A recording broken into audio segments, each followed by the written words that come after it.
Hi, it's 1010 the Navigator, and I'm continuing the reading The Anunnaki Final Warning to Earth and Their Return in 2022. And this is we're starting on page 83, which we're going to start talking about Ba'abs. Stargates exist everywhere. Ba'abs, stargates exist everywhere. They are huge, magnificent Ba'abs that are used regularly by the Anunnaki to cross from one dimension to another. But there are also small ones located in the street, in a tree, in an apartment building, in private homes, you name it. They will become visible when the bubble touches with the earth, and those who were not taken into the bubble or who were not destroyed must find their way into a Ba'ab. All Ba'abs look the same. They are a circle of shifting light of rainbows, colors, very clearly defined. People wishing to enter a Ba'ab must hurl themselves against it, and it will open and absorb any number of travelers. As soon as you enter the Ba'ab, you are already in another dimension. It is extremely frightening, a deep blackness illuminated by explosion, thunderbolts, and streaking comets. There is a very high level of a stormy, whoosh-like sound. The noise can be deafening, and the traveler is swept with violent speed forward, unable to resist or help the move, and constantly twirled and twisted in one direction and then the other. The traveler will feel dizzy, disoriented, and scared, and this lasts for an indefinite period of time. When this part is over, the traveler is thrown by a huge gust of wind into a tunnel, which is so brightly lit by binding orange, yellow, and white light that it is impossible to keep one's eyes open for more than a few seconds at a time. The traveler hears horrible shrieks, screams, and howling of wind. And when the eyes are open, he or she does bizarre faces or sees bizarre faces, weird creatures, and unknown vehicles, which always seem almost to the verge of colliding with the traveler, but somehow never do.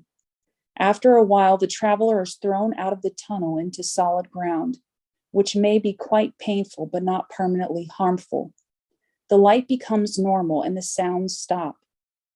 Does that mean that they have arrived safely? Yes, at that point, the traveler have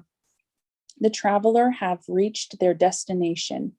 It looks much like Earth, but it is devoid of people or animals, and plants and houses look very dim, as if the travelers found themselves in virtual reality. Then the traveler begins to see people materialize against the cardboard-like background. This takes time. The images of people float as if from thin air, but then all of a sudden reality shifts and the travelers find themselves in a real world. Animals, incidentally, will never materialize. All of them have been returned to Earth to their proper places, as mentioned before. They are not needed here.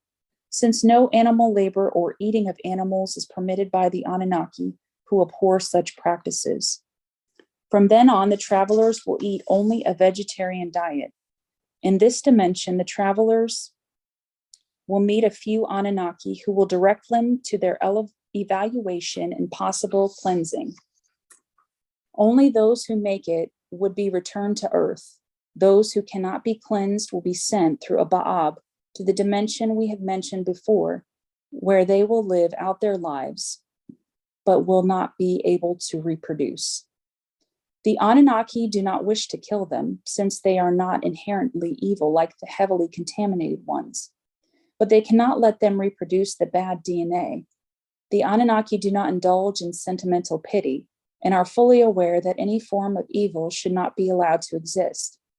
The treatment of the humans is extreme, I said calmly, but not unjust. They have brought it upon themselves since they would not listen to the warning. Well said, Sinhar Ambar Anati, said the council, spoken like a true Anunnaki. You said you would show me how this is done, I said. I do wonder how the earth will be cleaned.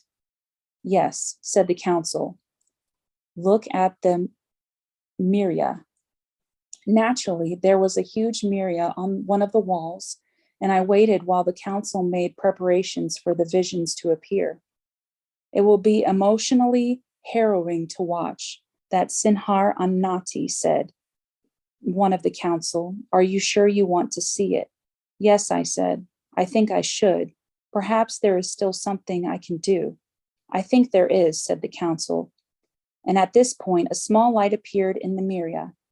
The light grew, and I suddenly saw a bubble, looking much like a simple soap bubble on the screen. It started to travel. In a very short time, I saw it approach the unmistakable shape and color of the earth. The two globes touched, and I saw streams of light emanating from the earth and disappearing into the bubble. It's in these streams of light, all the clean people, all the animals, and all the inanimate objects we have chosen are transferred into the bubble for safekeeping, said the council. So also, the Ba'abs are opening for those who might try to escape into them. We will now zoom in closer and show you the cleansing itself. The Miria showed an image, a growing image, and after a few minutes, I saw a terrain which I did not recognize, but it seemed earth-like. The people were ape-like humanoids, but obviously they bore a very close resemblance to humanity. They even wore similar clothes. The area looked devastated. After all, the houses the people had lived in, any animals that they may have had, all the plants and many buildings had already disappeared into the bubble. So the environment was totally alien and frightening to these people. They looked disoriented, staring at the sky, running around, searching for missing people. The whole scene was one of terrible confusion. The sun seemed to undergo an eclipse, but it was not a natural one. A massive ceiling of metal shapes of machinery, gadgets, wheels, and shifting lights covered the sky. They were ominously silent, as if waiting. I imagined that looking at them from below was immensely frightening. The people seemed to have lost their minds. They were running around in circles. Some stampeded and trampled each other. I saw people running into churches and heard the bells toll. Naturally, religious leaders would not be saved, nor go through the Ba'abs, but still tried to call their congregation in, hoping for some miracle. Everywhere I saw Ba'abs, those colorful circles and people smashing themselves into them in an attempt to escape. Some went through, others were thrown back. The Ba'abs could determine the level of contamination and only allow the righteous ones to pass through, hurling the others back at some distance. Total chaos, I said. It's even worse when you can imagine. And it's even worse than you can imagine, said the council. In various cities, people tried to reach their governments without much success. The only officials that have stayed at their post issued orders to avoid any interference with the extraterrestrials, since it would make everything even more dangerous, and no one on the planet we were showing you had the technology to match.